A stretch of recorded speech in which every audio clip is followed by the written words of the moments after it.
শীতল আর পেলকা নাম দুটো অনেকের কাছে হয়তোবা নতুন, তবে পঞ্চগড়বাসীদের কাছে এ দুটো খাবার যেন আবেগের অপর নাম। গরম ভাতের সাথে এক চামচ শীতল ও পেলকা, এ স্বাদ ভোলা কঠিন। খাবারগুলোর সাথে জড়িয়ে আছে শত বছরের ঐতিহ্য, প্রজন্মের পর প্রজন্ম চলে আসা রান্নার গল্প। আমরা এখন জেনে নেব স্বপ্না জাহান লুবনার কাছ থেকে শীতল ও পেলকা সম্পর্কে, জানবো কিভাবে রান্না হয় এই ঐতিহ্যবাহী খাবার। পেলকা শীতল আমাদের ঐতিহ্যবাহী খাবার। পেলকা তৈরি করতে আমাদের প্রকৃতিতে যে শাক পাওয়া যায় সে শাক খুঁটে এনে আমরা পেলকা তৈরি করি, এবং এখানে বেশ কয়েক ধরনের শাক রয়েছে, যেমন পুঁই শাক, পাট শাক, কলমি শাক, কচু, সজনে পাতা, আলু পাতা এবং অনেক ধরনের শাক রয়েছে। এই শাকটা আমরা তেল ছাড়া রান্না করি। রান্নার উপকরণ আদা বাটা, রসুন বাটা, কাঁচামরিচ বাটা আর পরিমাণ মতো লবণ, সাথে হচ্ছে খাবারের সোডা দিয়ে আমরা রান্না করে সুস্বাদু করে খাই। শীতল যে তৈরি করি, শীতল তৈরি করতে প্রথমে তো দেশি মাছ কিনে নিয়ে আসি।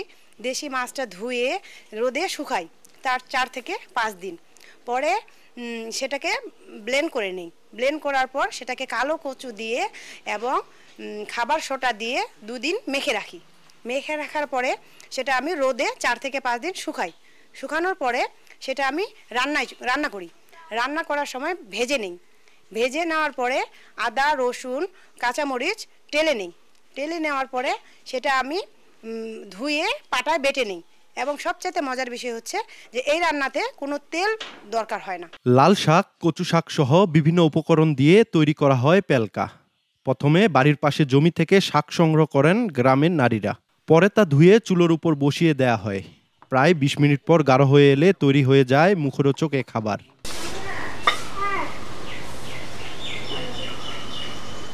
শীতল হলো এক ধরনের শুটকি জাতীয় মাছের পদ, তবে এর ঘ্রাণ, স্বাদ আর রান্নার পদ্ধতি একটু আলাদা। প্রথমে ছোট মাছ শুকিয়ে ভেজে কাটা ছাড়িয়ে আলাদা করা হয়, তারপর পেঁয়াজ, রসুন, শুকনা মরিচ শিলপাটায় বেটে তৈরি করা হয় মণ্ড।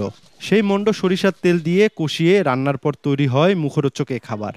আমি এখানে পেলকা শীতল ভর্তা দিয়ে ভাত খাইলাম সবাই মিলে, অনেক মজা হয়েছে। এটা যেদিন এই দুটা খাবার রান্না করা হয় ওদিন ভাতের চাল একটু বেশি করে দেওয়া হয়, সবাই মজা করে খাই। পেলকা এবং শীতল এটা অত্যন্ত প্রাকৃতিক খাবার এবং এটা আমাদের শরীরের জন্য অত্যন্ত স্বাস্থ্যকর। আগে খাইতাম মায়ের হাতের পেলকা শীতল, খুব ভালো লাগতো। এখন তো বাপ মা নেই, এখন মাঝে মাঝে আমরাই নিজে তৈরি করে আমরা নিজের মাসে 2 একবার খাই। এই খাবারগুলো যেমন বহন করে পঞ্চগড়ের নিজস্বতা, একই সাথে বহন করে ঐতিহ্য। প্রোটিনের ঘাটতি পূরণে এই খাবারগুলো পালন করে সহায়ক ভূমিকা। এই খাবারগুলি পঞ্চগড়ের নিজস্বতা বহন করে, এই ঐতিহ্য বহন করে এবং লোক খাদ্য হিসেবে অত্যন্ত সুস্বাদু এবং বৈশিষ্ট্যমণ্ডিত এই খাবারটি পঞ্চগড় অঞ্চলে আরও প্রচলিত হোক, মানুষ জানুক, এই খাবারের স্বাদ গ্রহণ করুক। প্রোটিনের ঘাটতি পূরণের জন্য এটা একটা অন্যতম খাবার হতে পারে।